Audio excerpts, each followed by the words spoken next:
Hello and welcome to the Soul Shaking Love podcast. This podcast is dedicated to bringing you expert teachers to help you feel a mind, body, and spirit connection, both with yourself and with your true love. I'm your host, Valerie Green from CoachValerieGreen.com. And in this episode, I'm really excited to bring you Elizabeth DiAlto, who's the founder of the School of Sacred Embodiment and the host of the Embodied podcast. So hello, Elizabeth. Hi, thanks for having me. Yes. And I met Elizabeth, oh my God, we were chatting before this call, like probably around 13 years ago. How is it 13 years? I know, Where is right? the time gone?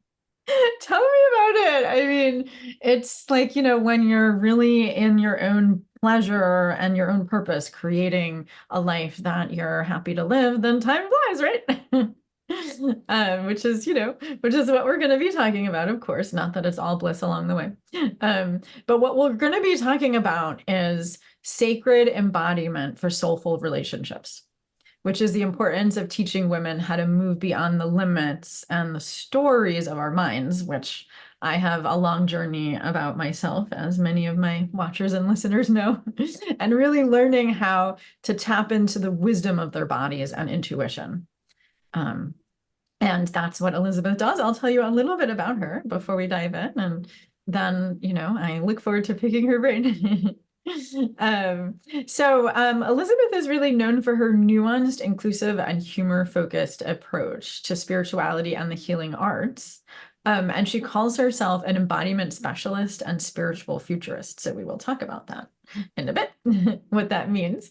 In 2013, which was shortly after we met, she founded the School of Sacred Embodiment, where she's developed a range of healing and liberatory frameworks and modalities that blend together movement, energy work, and mystical wisdom.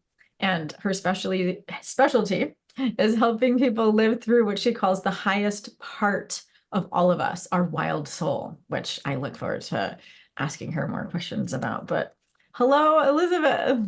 Hello. I know that was just a mouthful, but first of all, I just want to ask you, how do you define embodiment and why is it so important that we are in our bodies rather than in our heads? Yeah, so the reason I call it the School of Sacred Embodiment is because it's about integrating the physical, mental, emotional, and spiritual selves. So bringing those things together. And when I say helping people get out of their heads and into their body, what I really mean about that is it's like reversing the order of operations. Most of us are conditioned to use the logical, rational mind to just demand and control that our body do things. And pretty regularly, the body doesn't follow suit because that's not how it works. Right, that's not how we evolved. No, that's not how we evolved. And so it's more about connecting with the body's wisdom first and really learning to have this deep love and respect, love and reverence, I like to say, for the body so that we can tap into, listen to that wisdom, and then use the brilliance of the mind to honor the body's wisdom, and because, you'll hear a lot of people be like, destroy your ego, like, don't listen to your mind. Your mind is a lie. It's like, no, we need all the things. The brain is Right, still a pretty significant part of the body. So of it's just a course. lot more compassionate, loving, again, integrating all the parts of you. So it's holistic, but it's also soulful and sacred and integrates the spiritual aspects as well, which is what differentiates it from some other embodiment work, which is much more rooted in the scientific teachings of the nervous system and stuff like that. All the things we do, those things are integrated into it, but that's just not what I focus. There's plenty of people who focus on that. Yes, exactly. With understanding the science and then getting into the body. And yeah, so tell me more about how you look at it instead. It sounds like you're talking about that instead of cutting out any part of us, which I love, because that's how I define soul shaking love, that we are connected to ourselves and others on a physical level, like we're in our bodies, we feel our bodies, we're compassionate in our emotions. We're at peace in our minds, and then we're spiritually connected, so all of those aspects is my definition of soul shaking love. And so it sounds like what you're saying is that what you do is you make sure to touch base with all parts of yourself, your physical, your mental, your emotional, and your spiritual practice, that they're all important. It's not like you can cut off any one part of us. And most of us are taught, as you said, to try to control our bodies. Mhm. And so, yeah, so if your practices aren't about understanding first, then tell me a little bit more about how you approach embodiment, starting with the body, like if it's not science. I mean, yes, obviously it's based on science, but it's more bottom up as opposed to top down. Yeah, yeah. So back when I first started, I created a movement practice called Wild Soul Movement. And at the time, it was just one class, but now it's 3 different classes. There's the wisdom class that incorporates gentle, sensual movement with a little bit of meditation and breath work and a mantra. So what that effectively does is as we're doing these slow, sensual movements, which is, if anyone's ever been to a pole dancing class, there's usually some kind of warm up. And it's Hmm. it's similar to that. I always like to say wild soul movement is kind of like if pole dancing or burlesque and yoga had a baby, it would be somewhere in the middle of that. Because it's not meant to be a workout, it's more meant to be a work in. But what Yes, happens I is love that. when you bring people into a physical experience and give them just one mantra to focus on, the mind is thinking all day, every day anyway. And one scientific thing that I think is fascinating is that supposedly women's brains cycle through about 60 to 80,000 thoughts a day, and men's brains are more like 40 to 60,000 or something like that. And Wow. again, and I don't know how that lands. I don't now that was old. I read a book back in the day called The Female Brain, and I'm pretty sure that's where I learned Yes. it. But I figure the mind is moving anyway. Might as well give it something. You did IINs, that crowding out philosophy. A mantra Hmm. does that. Like put something in, pick something to focus on for a period of Exactly. time. And then, I mean, minimally, that's probably at least 1,000 thoughts you didn't have that may or may not have been useful throughout throughout the course of a class. So it started with that movement practice. And what I also did was incorporate themes. So I have several, like you mentioned when you read my intro, my bio, uh, healing and liberatory frameworks. So the original one I now call the Wild Soul Liberation Framework. And so that one has 8 pillars, which are surrender, release, trust, receptivity, wild dreaming, desire, love, and truth. So, Amazing. you do a practice with a theme, with a mantra that relates to the theme. Our other class is called Flow, where instead of using a mantra, we use music, and that helps people connect to their sensuality and be in their body in a different way. And then a fusion class is where we mix the two. And so I just started doing it, giving people something, a practice to start to resensitize themselves to what I call as speaking the embodied language, learning to speak your body's unique language of the senses, right? Like Mm. what is my body telling me? What's coming in from like my intuitive senses? What's my physical senses telling me? What are my emotions telling me? And also just like mapping and tracking and observing Hmm. yourself so you can notice, oh, when I feel this way, it usually means this, or when I feel that way, it usually, or the other way around, right? Sometimes people are like, man, I'm often stressed. Cool. What does stress feel like in your body? Like, what do you feel and where do you feel it? So then you can also kind of get a gauge on how stressed are you, right? We can Hmm. we can start again to just observe and contextualize and locate ourselves. So we could just track things and address them as they're happening and Hmm. do less of just things build and build and build and build and then we explode or we Yep. get sick or like the wheels come off the cart in some way. So that's Yes, that's my answer. There's a lot, I know.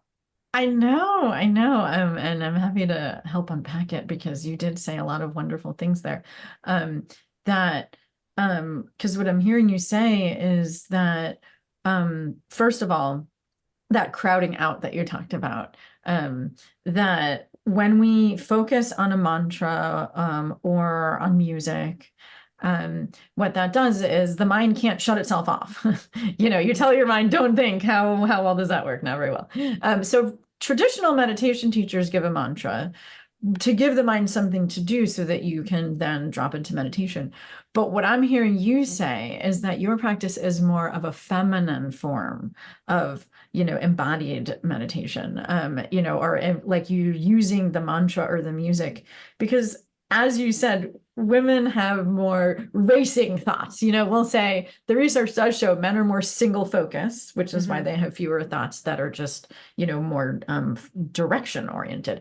Whereas we'll have more random distracting thoughts. And what that does is it actually takes us out of the present moment. And so if we just have a mantra, like I'm going to focus on something to say, that's actually not enough for us feminine women to get in the present moment. We really need to get in our bodies. And so Yeah. it's not just a mantra or music, but it's also these movement practices that you're giving women to do such that they can do the second thing that I hear you saying, which is what gets us into trouble in life and especially romantic relationships, if we're in our heads, is that we don't know what we're feeling.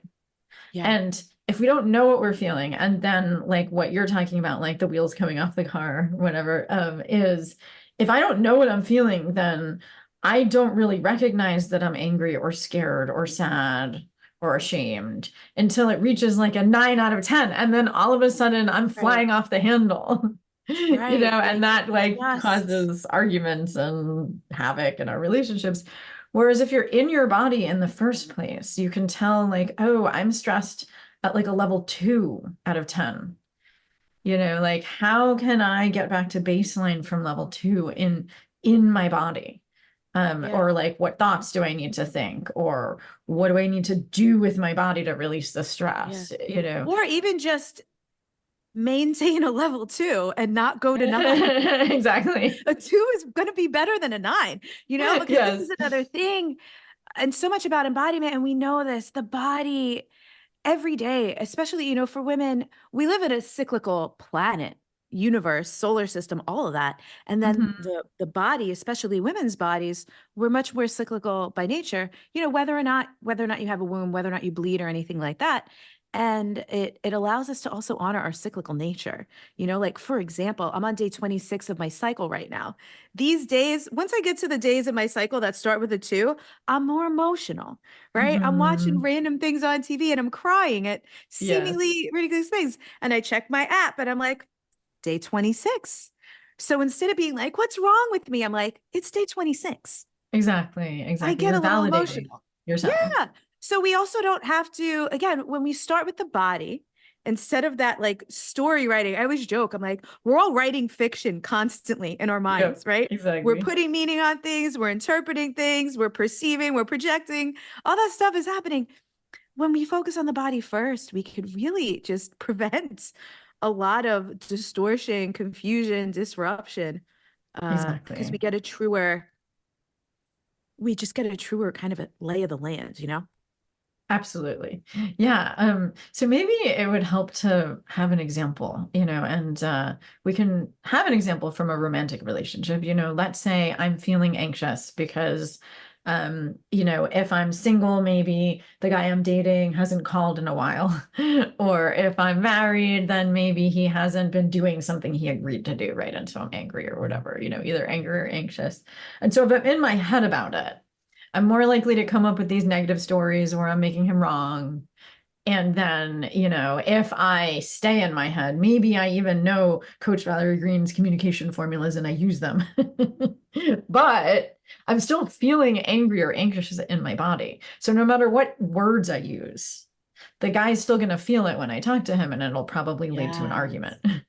And so Yes. what you're saying is get out of the head, get into the body. And so how would, in these examples, how would we use the practices that we're talking about to access our intuition or our wisdom so that we could then shift our vibe and approach the situation differently? Yeah. Well, and you know what? First of all, I want to say you don't even necessarily have to shift your vibe. You could just own how you feel with Yep. someone and be like, hey, like, I'm really agitated, but I need to talk this out. So like, don't take my Yes. agitation personally. I'm affected by this. This is upsetting to me, and you're gonna feel that. Yes. I have done that so much for so many years, and Yes. just especially with men, the relaxation. when you tell, I have a distinct memory of being at, I used to live in Southern California. I was out to lunch one day with two friends of mine, and one of them would end up being my boyfriend for like 3 years. And I don't remember what I was talking about, but I got emotional. And when I started crying, I just went, I need to cry, but I'm fine. I don't need anything. Yes, And you know how yes, men love to fix shit, right? yes. Or they might be like, women's emotions. And not everyone's like that, but some are. They were like, oh my God, thank you so much for letting us know. You know? And Exactly, just be like, I'm exactly. not going to actually try to interrupt or stop my feeling. I'm going to let it pass in whatever timing it needs to. But I can actually communicate and let you know that it's happening Yes. and say what I need around it. Or there are times, and I love that you're giving us the scale because I actually do this with people too. If I'm a 2, I can communicate with you. If I'm a 9, I'm going to be like, I need a beat. Exactly. And And I I know love that's the more what your scale. question was about. But so if I'm a 9, and it's not just my practices, right? I'm going to go outside. I'm going to take a breath. I'm going to find a way to ground myself, cut my energetic cords, like if anyone's watching, you can see I have altars. I have a small 1-bedroom apartment here, and I still have like 7 altars, right? I'm going to light a candle. I'm going to say some prayers and ask my ancestors and what I like to call my divine support squad and be like, yo, I'm raging. Help Yep. me out. Help me Yeah. see what I need to see. So Exactly. if What's there's, the truth and what do I actually yeah, need? Yep. what do I actually need? Right.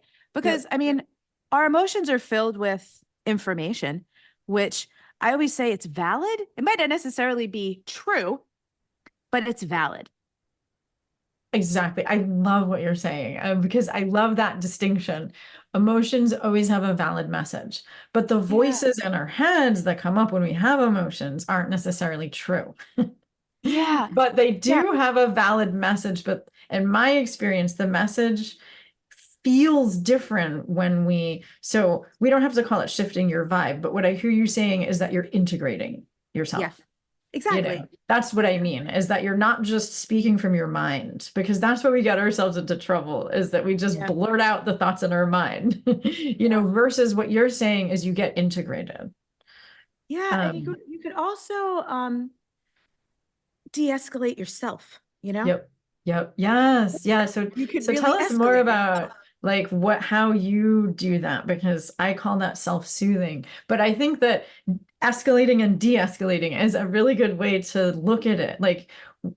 Um, like what you said, tracking yourself, which I love that term, and that scale of 0 to 10. It's like if I'm feeling scared, sad, angry at a 2, I can integrate myself and then say, hey, you didn't do anything wrong. I'm angry. Can you help me figure out what I need? I know anger is about boundaries. I need bigger boundaries. Can you help me figure it out? And then you don't have to shift your vibe because you're already integrated, right? You're not just speaking from your mind, you're speaking from your heart and your body, Yeah. and you're Yeah. integrated with your wisdom. Versus a 9, when you're escalated, you're in fight or flight and you need to de-escalate yourself to get integrated. So do you want to talk more about that distinction and the tools and practices that you use to, when you notice you're escalating, to de-escalate? Yeah. I mean, it's just connecting, it's miraculous how one of the things I love about embodiment, I'm a Virgo and I always joke, I'm like, embodiment's efficient and Virgos love efficiency, Yes. right? I mean, Me too, by even the just way. even just taking a couple of breaths and noticing, just focusing on noticing the sensations of your breath can just bring you back into your physical experience and get you out of the head, right? Yep. We can put our hands somewhere on our body. Yeah. Um, Grounding if you want to put them on your thighs, right? Or get your feet on the ground. Or I love back support, even just sitting in something and leaning so you could feel like something has your back. There's just so many simple ways if you're escalated to be like, okay, let me literally come back to center.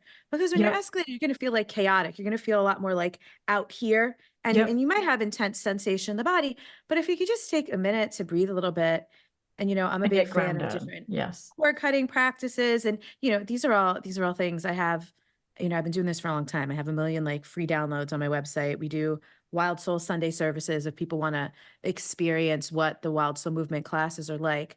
Because what's funny is I could talk about embodiment all day, but it's Yes. something you just do and you can feel the difference, Of course, and I do know that you have a free gift that includes a link to a ritual and a meditation. And so, of course, if you want to provide more links to your classes and your website, I'm happy If to give anyone just everyone goes to the all your main info. website, Yeah. untameyourself.com, everything's just there. People don't even have Yes. to click around. Just scroll down the page, everything will be there. Perfect. Yeah, no, I love that. Even just that word untamed, like untamed has a chaotic connotation.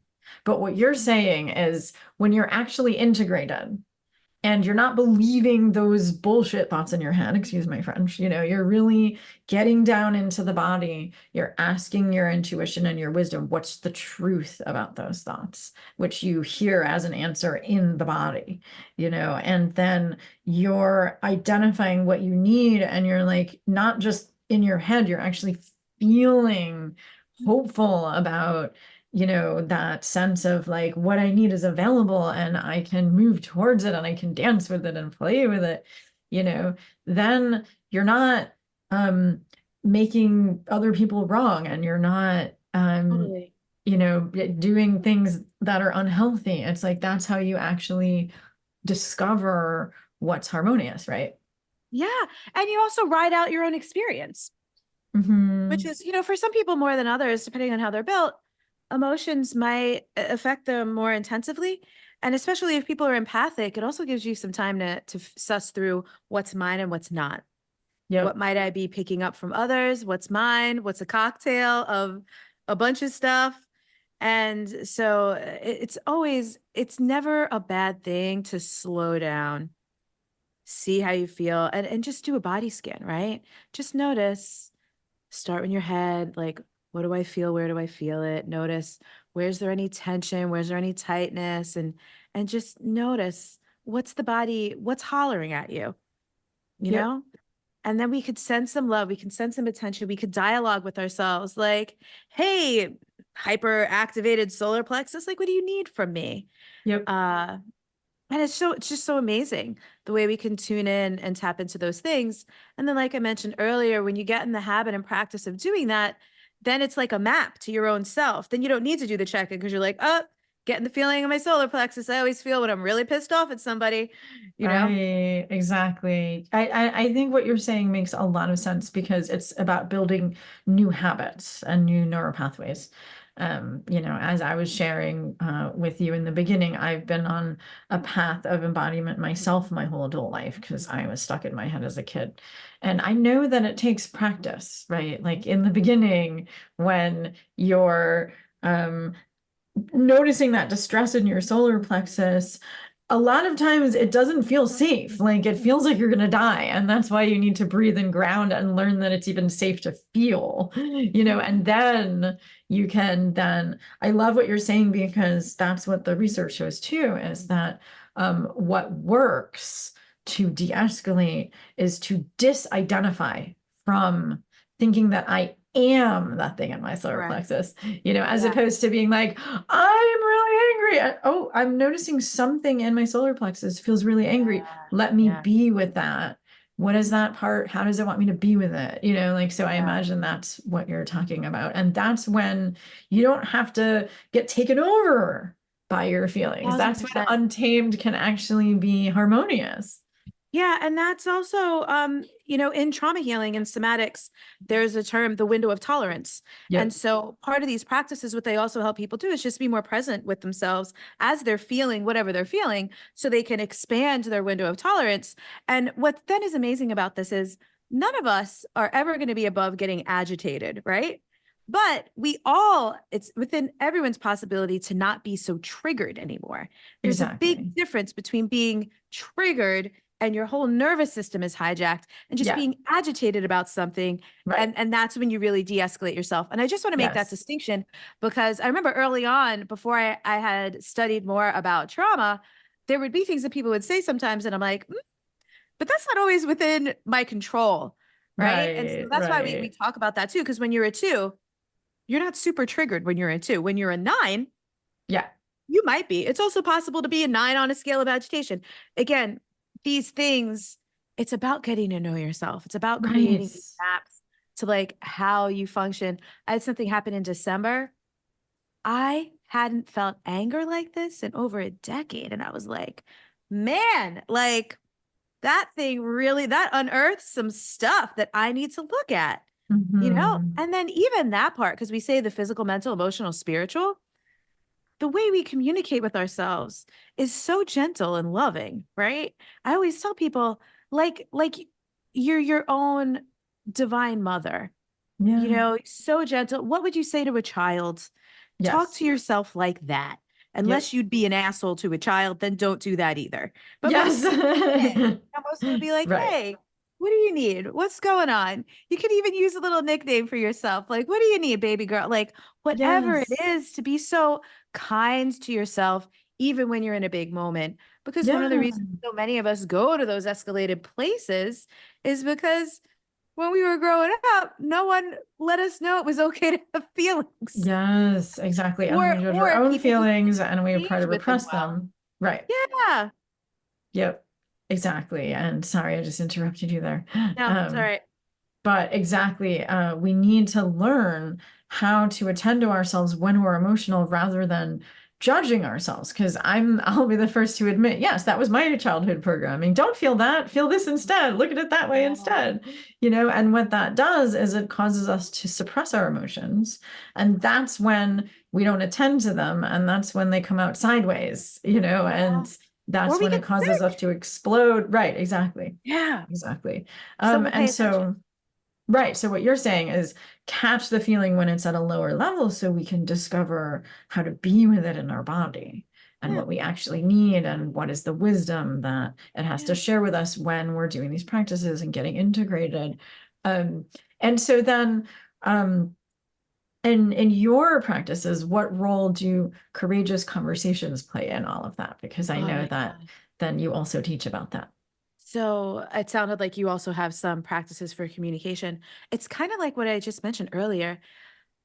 There is a little bit of self de-escalation that happens at first because the first step in my process is to do some journaling and just answer some questions for Mhm. yourself. Like what am Yes. I experiencing right now? What do I never want to experience again? What would I rather experience instead of this?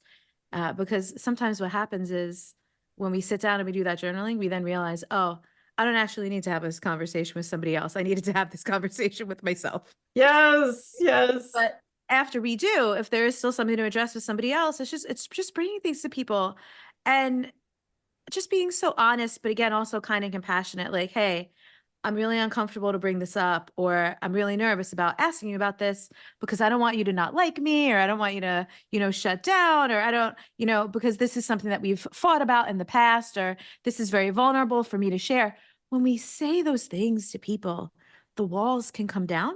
Yeah. And even if someone was maybe going to feel like attacked or whatever, we keep it about ourselves first, Right. right? Instead of being like, you. It's like, listen, here's how I'm feeling about stuff.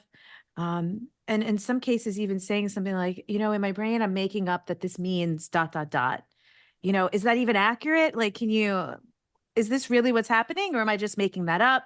We could say things like that. Or, I'm really nervous. When you do this, I interpret it this way. Is that even what you mean? Because how often does that happen where we are just deciding what somebody's actions, behaviors, and choices mean, and it's not Yep. what they mean because Yep. there's a detail we don't have. So even that, getting that stuff Mhm. out of the way first so we could clarify some stuff and then be like, oh, okay, cool.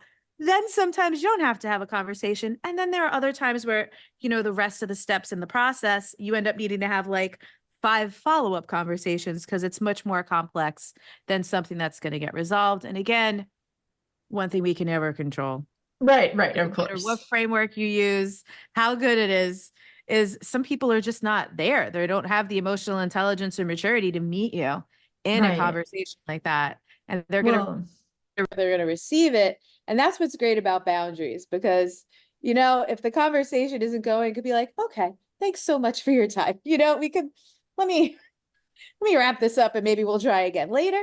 yes. Yes. And you did just say a lot there, which is awesome.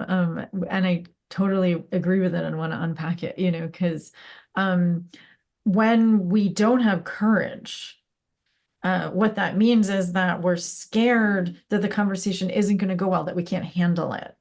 Yep. what the other person's reaction is. Because it's true, some people can't go there. And so it takes courage to even have the conversation. And what I'm hearing you define that as meaning is that because we know ourselves, because we have an embodied practice, no matter what, if the other person can't handle that, we know how to challenge what we make that mean, the stories in our head, like that we're not good enough or whatever, because that's what causes us to get hurt the most, not just knowing the other person can't handle it, but what we make that mean about us. Oh my God, I shouldn't have brought that up. I'm a bad person, etc. Right? So we know how to handle that because we know how to handle our emotions in our bodies, and so that's the first thing that I heard you say. And the second thing is that when we know ourselves, this is, in my opinion, what it means when I said shift your vibe from just like believing the thoughts in your head, because that's it just the coaching training I did, IPEC calls that catabolic energy. When you're just like, if you believe that, meaning that if I believe that you're a bad person or you shouldn't have done that or you're wrong, and I say that out loud and I follow that train of thought, it's only going to lead to destroying the connection. And so what I'm hearing you say is, and I agree that it's hard to challenge our limiting beliefs just from our head. We need to get into our body and access our wisdom, what's actually true. And then once we did that, we know how to own our feelings and needs and not make the other person wrong. So I can approach the other person, and that's what allows me to say, it's really uncomfortable for me to say this. I don't want to hurt your feelings. I want to be able to work this out. If I'm going to say something that makes you wrong, I don't want you to take it that way. Can we hash through that? Can we act like we're on the same team? I really want to work this out with you. Like, that's how we're going to be able to show up and say that, is because we're in our bodies and in our hearts and in our intuition and wisdom, rather than just believing those thoughts in our head, because those thoughts in our head are what makes us, and we're not in our body because we Yeah. don't want to feel the feelings. And I just want to get rid of the feelings. And like, you did this and you're wrong, right? Because we just want to get rid of the feeling, as opposed to being able to be with it and take ownership and then communicate in a way where you're not making the other person wrong. What I'm hearing you say is like, in order to do that, you have to be in your body, not in your head. Yeah. And both, right? Just be aware of the ping pong effect that Right. happens. And then what's amazing is over time, it's really possible to eradicate those kinds of thoughts. Like I Yeah, don't or at even least to not believe them. Like for me, I notice if those thoughts come, I'm like, oh, that's the weather. That's not me. exactly. I was joke. I like to be like, oh look, there I am thinking this person's an asshole when I probably don't even know what's going on with them. Yeah, or that's what my mind is doing. Haha. Yeah. Yeah. Exactly. I have a funny example of this. You want it? Yeah. I for a while there, I was doing a sacred slut experiment, and I'm child free and I'm partner free by choice. I love a solo life, but Yeah. for a while there, I was experimenting with open relationships, non-monogamy, polyamory, all that stuff. And so I was seeing someone for a little bit, and the connection was predominantly sexual. And after we'd been seeing each other for a little while, for a couple months, this is a boundary I have. I was just like, hey, can we both agree that when this eventually runs its course, that we just won't ghost? Like if you lose interest first, just let me know. If I lose interest first, I'll let you know. And this man had a meltdown. He had a meltdown. He's like, this is just friends with benefits. It's not that big of a deal. I'm not doing. I was like, well, in that case, I'm just going to call it right now. Yeah, exactly. No worries. Because what's also great about these things is depending on the level of connection, that Yeah, just tells you everything you need to know about a person. Because it's all exactly. not until you're asking for some kind of consideration, or can we talk about something, or in my case, just for basic human decency. Right, And so, right, right. like, Not to have like a pretend like I don't meltdown. exist. Right, I'm not asking exactly. to be your girlfriend. I need you to call me all the time. Like, I was just like, hey, as adults in our 40s, can we not ghost each other? Like, I'm Yes, not, exactly. okay, great. Well, All then right then. on out. I was literally like, thanks for the orgasms. Exactly. And you're not upset about it, is what I'm hearing. No. I was actually so grateful to find out. And I have a couple friends, because this man was an amazing lover too. I was like, damn, I turned 40 and I'm having the best sex of my life. And a friend of mine was like, man, do you wish you wouldn't have said it so you wouldn't have known? And I'm like, no, because I don't actually want to be sharing my energy, my body, my home with a person like that. Right, right, exactly. With someone who can't even meet you at the level of human decency. No, and up to that point, this man was a sweetheart. It was really like, I was like, who hurt you? Because it really was a disproportional response. I'm like, yo, what's Right. Right.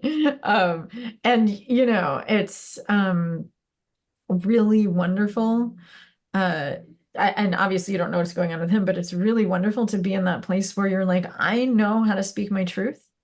I know what works for me, and I'm going to communicate it in a way that feels harmonious. I'm not, making him wrong. I'm just asking for what I need. oh, Um, and if he can't handle it, then that's his loss, yeah. you And I know? realized I was just like, cool. I'm like, listen, so fork in the road then, because obviously, like, you prefer to be this way, I prefer to be this way. It's just no longer compatible, you know? Right, right, exactly. And that's what I mean, that's a simple example of just not getting mired up in the drama or any limiting beliefs or stories, and just, owning your truth. And what I see with a lot of my clients is that it's just so easy to make up stories about, oh, well, he couldn't handle it. So that means that I'm not worthy, or that means that he's an asshole. And why am I attracted to assholes? And there might be something wrong with my picker, Perfect. or et cetera, et cetera. It's like you're just in your body, you're in your truth, you're owning yourself, and you're like, okay, now my life is free to have the experiences that I want with the people that I want, Yeah, yeah. drama free, and in touch with your wild soul. So that's the last question that I want to ask you, because you said in the beginning that the highest part of us is our wild soul. And what I take that to mean is kind of like that's the whole that's greater than the sum of its parts. It's the version of you that is the most deep, authentic part of you that encompasses everything else, and that's accessible through doing the embodiment work. You can't really describe what it is. You just have to feel it, right? So some people will call this your higher self, right? So it's all semantics. But what I love about Wild Soul, and even why I've been calling my work Untame Yourself since 2015, which I always like to Mhm. tell people that, because Glennon Doyle published that book, Untamed, in 2020. And I'm like, I was using that term since long before Glennon Doyle came out with that book, but Yes. actually connecting with her about it, which was hilarious. But Wild, which I get this from Clarissa Pinkola Estes. I always recommend everyone check out the book Women Who Run with the Wolves. Yes. Wild is just returning to your own natural state, right? So Mhm. taming yourself is just the process of peeling back the layers of all the conditioning, all the social, religious, schooling, whatever you're programming, familial stuff, whatever you picked up that is just blocking you from connecting with your wild soul, right? The truest, deepest, most wise part of you, that, like you were saying, it goes so far beyond even all that stuff, the physical, mental, emotional, spiritual. The wild soul is really, it's in that spiritual realm. It's that Mhm. bridge between you and the divine, right? So and it's getting back to your true nature. That's what wild is. And so this is the metaphor I always use. When people hear the word wild, they probably think about women like dancing around fires and screaming naked in the woods or something like that, which for some people, maybe that's it. But if you're a person who's been a people pleaser your whole life, simply telling someone the truth when you don't want to do something, that could be wild for you. Totally. That everything exists on a spectrum.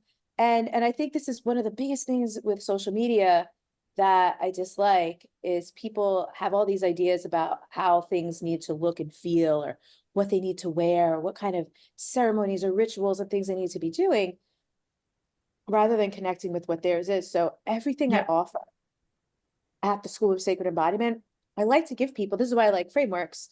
I like to give people loose structures and enough instruction so they can follow some steps, but there's always a deep invitation to like make this your own. Yes. In this, you're feeling for what's true for you. Even when I teach my classes or when I train my instructors, a big part of our cueing in class is to remind people like, hey, if I ask you to do something and it doesn't work for your body for whatever reason, just do something that feels better. Yes. I always tell people if we were, because I teach mostly online, I'm like, if we were in a room together and I saw you doing something different than what I asked you to do, I would be so delighted that you're listening to your body instead of Yes. listening to me, because you obviously know what's going on in there better than I do. Yes. Yep. Yeah, and I love that freedom and authenticity because that's, in my opinion, a big part of what untamed means is that, and I love that example. Untamed just means that you're getting out of your programming and into Mhm. your authenticity, Yeah. on a deep soul level. And it feels right. I like to say it feels right rather than feels good. Although it might Yeah. feel good, but it's not just what feels good, right? Because that can be like our addictive patterns or distractions, habits, but it feels right. This is what's good for me. This is what's harmonious for me first. Yeah. And then, of course, rippling out to others. Yeah. And as you said, we can talk about it forever. And I know that you have some free gifts that give our listeners and watchers a chance to experience your work. You actually gave a couple of free gifts. One is a embodiment ritual, and the other one is a wild self meditation. So do you want to talk more about those? Oh yeah, and the rituals actually, there's a couple different types of rituals in there. That's like a 33-page document or something like that with a whole bunch of things people can try out, because over the Amazing. years, I've also just noticed people connect with different things at different times, right? Some people, a little movement might do the trick, a little breathing, some grounding, or flipping on a playlist. There's some recommendations in the rituals for how to make your own playlist for the morning or the evening or something like that. And then the wise and wild self meditation is just like going on a walk with that part of you, with that wild soul, and having like a little conference, a little personal consultation where you get to ask some things and see what guidance and wisdom that part of you has for you, which is such an incredible thing, again, for people to realize that there's so many creative ways we can connect with the various parts of ourselves to get some great information rather than reaching Mhm. out externally for the world to Yes. tell us how we feel or to interpret. I have a dear friend of mine does dream work, and one of the things that she talks about in your dreams, she's like, before you go looking up, before you go Googling, what does a dolphin mean in my dream? Like, really sit down and go, what's my association with a dolphin? Exactly. What's my What is, interpretation before you go like looking for the internet to tell you what something might mean? Because that might not be it for you. yes, what does my intuition say? Yeah. Or what's my own And personal experience, right? yep. Like I love dolphins. Dolphins are my example because I live on Biscayne Bay and I see them literally outside the window sometimes, and I become like a 6-year-old. I'm like, like I get so Yeah. excited. That will never not happen for me. And so Right. for me, like the energy of a dolphin, and I also use that example because dolphins come in my dreams pretty regularly.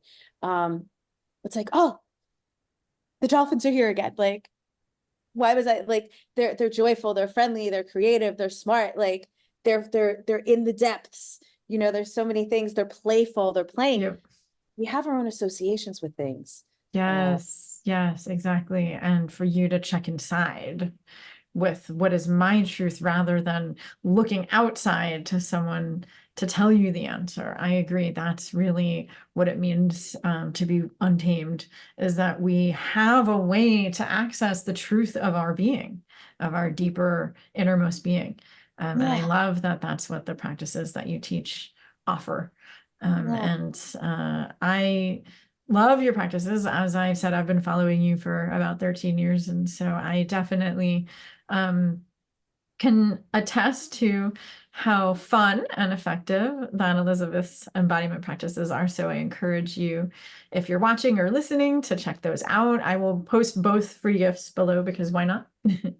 um, so if you're watching this YouTube video, it's the links are below the video. If you're listening to it on a podcast platform, then the links are in the show notes. And yeah, and then your website is untameyourself.com, right? So people can get all of your classes and information and reach out to you there. Yeah, everything's there.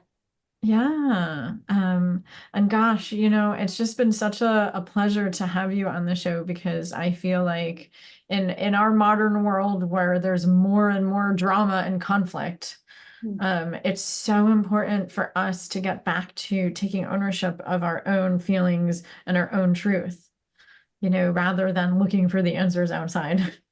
Yeah, yeah. And in a world too where there's so much that goes on in the media is so misleading.